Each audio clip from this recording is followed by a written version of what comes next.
What's your short-term thought about what comes next, JJ? Well, what comes next is, as you said, the next steps. And those steps won't be passive steps. They'll be aggressive, and they will be probably difficult to observe and to watch. But it's important today, I think, before we get there, is to look at why we're here. Because it was a year ago that this brutal attack by Hamas, a terror group, started in Israel on innocent people that triggered everything that's taken place since then. Horrible things that have happened in Israel and in Gaza, Lebanon, and beyond.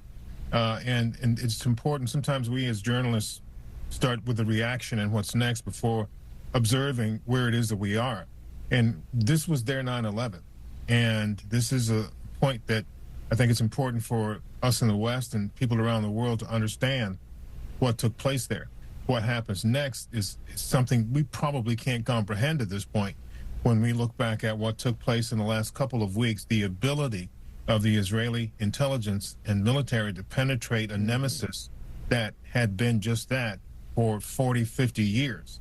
And they penetrated them so soundly that they took out their entire top leadership, including the number one person.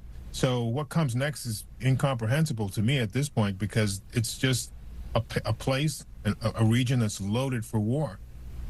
JJ, was that attack by Hamas, was it planned, or was it sort of some cowboys decided they were going to go in and do some stuff and stir the pot a little bit? Because I'm not sure that the region, as a result of that, is ready for what comes next here. Well, this is the thing that's really important about this. It was absolutely planned. It was planned for something close to 3 or 4 years. Most folks have probably forgotten about this, but we learned about this in the days, in the aftermath of the October 7th massacre, that this started shortly after the death, or maybe even before the death, of Qasem Soleimani, who was the head of the IRGC in Iran. This planning started that long ago. He died in January of 2020. So this had been planned for years. And the meticulous nature of the way in which it was pulled off was evident. It was evident that it had been planned a long time ago. And what's really interesting about it, we haven't heard much about, the fallout for the intelligence failure from the Israelis, which it was, and they've admitted it. But what we have learned over time is that there were pieces of this that were happening out in the open, the planning and the training, et cetera. And a part of it was just sort of brushed aside. But all of that's going to come out, and they've said to us time and time again, once we get past this point, we will go back and investigate ourselves and prosecute ourselves. But we are at that point now, and I guess it sort of begs the question, so what does come next? The notion of an even stronger Israeli strike, I think, is the obvious next choice. But then you have to wonder, at what point does Iran get involved in this?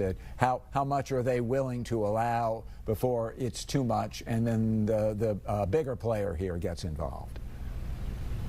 Well, we can't really predict that. I mean, it's going to be not good. It's going to be ugly whenever and whatever takes place, because if you think for a moment about the 180-plus ballistic missiles that just rained down on Israel the other day, I was talking with a man who lives just outside of Tel Aviv, and he says it's impossible for him to comprehend, for instance, what the hostages are going through, the families of the hostages, because he's not a hostage and he's not in that situation. But he also says it's impossible for us living in here in the West to comprehend what it's like to be under a ballistic missile barrage like they were. He said the best that he could do, being from L.A., is saying, what if the drug cartels decided to hit L.A. with ballistic missiles? That might be a good way for people to understand what it is they're going through. But it's really impossible to comprehend what might be next from Iran, which is, we acknowledge, a nuclear nation now, and what they might be willing to do if their back's against the wall. One thing I will say, the former president of Iran said a few days ago that Iran is very deeply penetrated by Israeli agents. Ahmadinejad, the former president, he said that to CNN Turk, and a number of other media outlets heard that.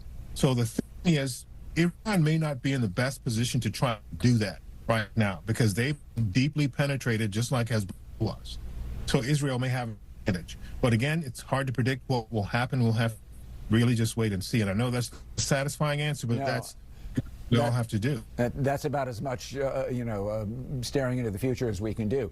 Another question, I suppose, that all this begs is, what's the red line for the United States? Well, I think the U.S. recognizes, and is still holding fast to its original objective. They were going there, beefing up the U.S. presence there to help Israel, to protect Israel. And they did that last week during that missile barrage from Iran. They shot down at least a dozen or so of those missiles. The other parts of this objective to them was to protect U.S. forces in the region, and they've done that well. And I think the third thing is they've said they don't want this conflict to spread. So what does that look like? I asked the Pentagon about that. Major General Pat Ryder, the Pentagon spokesman, and he said multiple countries is getting involved in shooting and being in this war is what it expanding would look like. At this point, it's Israel, and some things that are happening on one perimeter and things are happening in another perimeter. And I'm not trying to dismiss the severity of what's happening in Gaza, in Lebanon, or that Iran is firing missiles at them, but that's the point. If Iran decides to fully engage, Israel goes back, and then perhaps other countries get involved, then we've got a wider war. But the bottom line on it is the U.S. red line is an American, or Americans being targeted and killed deliberately. But also, if this starts to blow up into a regional conflict, I think, without knowing anything and haven't heard anything from them about what a red line would look like, it seems to me that that would be sensible to be considered a red line.